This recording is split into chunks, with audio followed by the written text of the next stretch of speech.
In a greenhouse around the corner, finding energy solutions.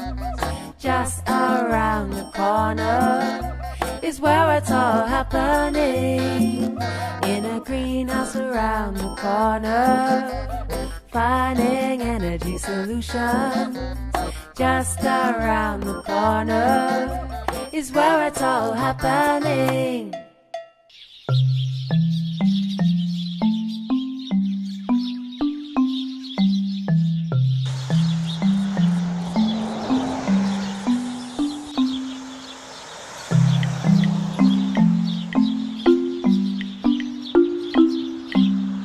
Hello, I'm your host, Tricia Zima. Welcome to a greenhouse around the corner.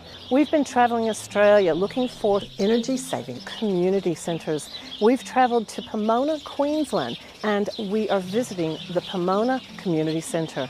This Queenslander was built in the 1920s as the station master's home and has recently been renovated to become the local community centre.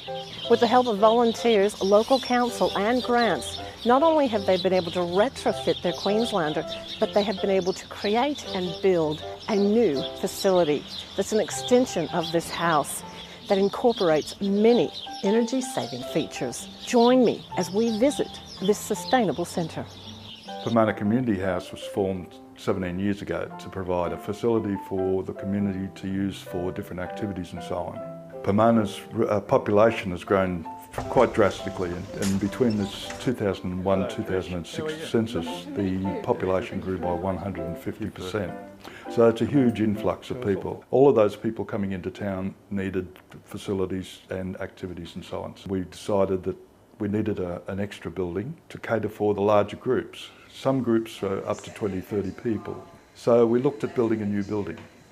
We went through all of the throes of trying to get funding, and after 7 years we finally decided we had $129,000 from the local government and $20,000 from the state government. So $149,000, we decided to find something that we could build with that amount of money. I came up with a steel frame kit home as an idea, which was a 4-bedroom, 2-bathroom kit home, which I adapted to our needs. And because of the limited amount of funding, we then went to ask the community for a bit of help, and we're inundated with Office of Trades help, and we had 2 painters, 2 plumbers, electrician, concreters, chippies, the whole kit and caboodle, all donating their time, which in turn saved us a lot of money in labour. In the end, we put that money back into the building so that we end up with a facility that has a almost commercial kitchen, good flooring, a perfectly comfortable building which can accommodate up to 60 people in a meeting type setup. So it's become a work of love for the community. The community is definitely a community building because it was built by the community. So they have ownership of that building. Being a non-profit organisation, we relied on the income from activities, and we get a small grant from the state government. But generally, we have to raise our own money.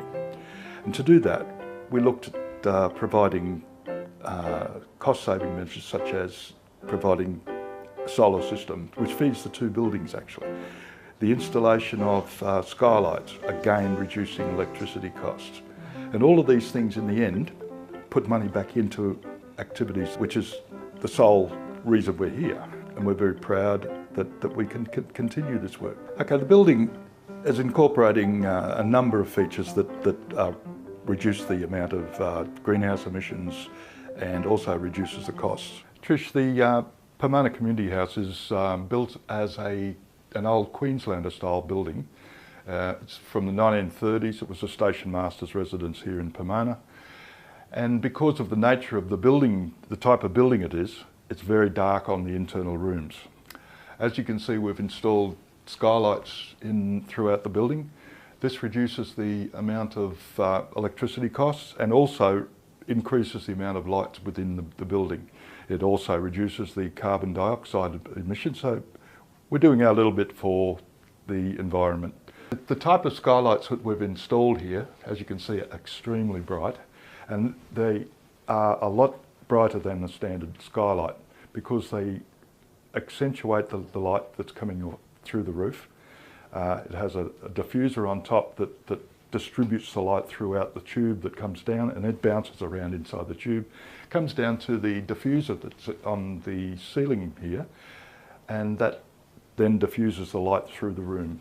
This is the monitor for the solar system that we have installed, which supplies power to this building and the new building. This tells us exactly what the system is up to. At the moment we're generating 4 kilowatt hours at the moment, and we've also generated 9.2 kilowatt hours today.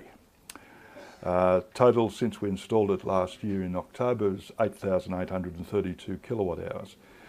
We can also tell the amount of carbon emissions that we've saved, and in that time we've saved 6.6 tonne of carbon in that time.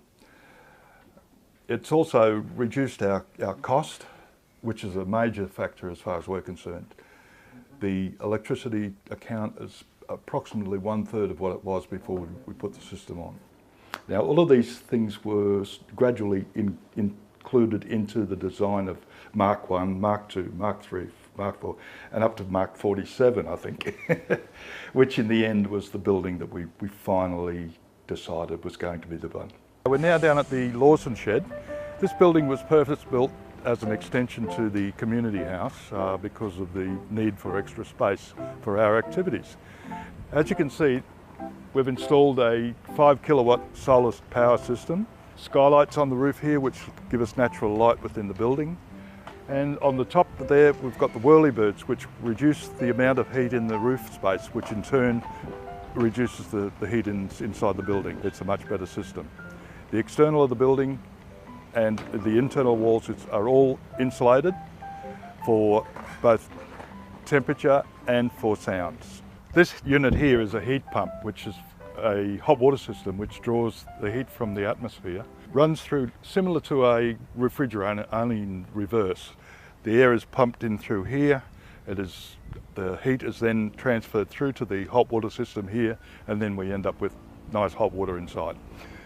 This is much the same as a solar hot water system, very similar in cost, but a fabulous system. And in Queensland, with the temperatures that we have here, there's no problems with the amount of heat. Above us here we've got an awning which we've put in to reduce the amount of heat getting into the kitchen.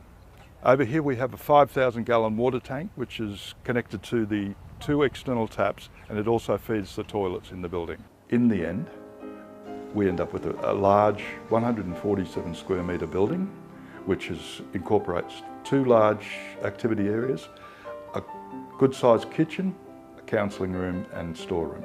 One of the first places to look when you're trying to cut down your energy usage is up.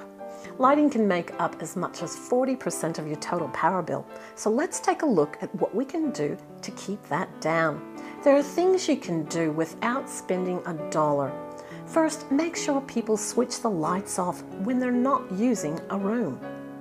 Think about how many lights you actually need in a room.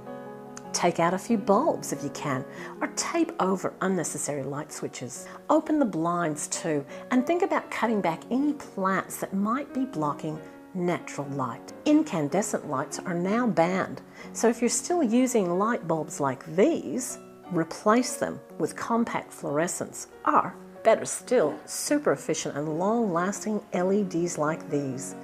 See if those are cheaper, and they'll pay for themselves more quickly, but the LEDs will save you more in the long run because they last for up to 10 years. Auto sensors are easy to install and great for things like outdoor lights and bathrooms that don't always need to be on.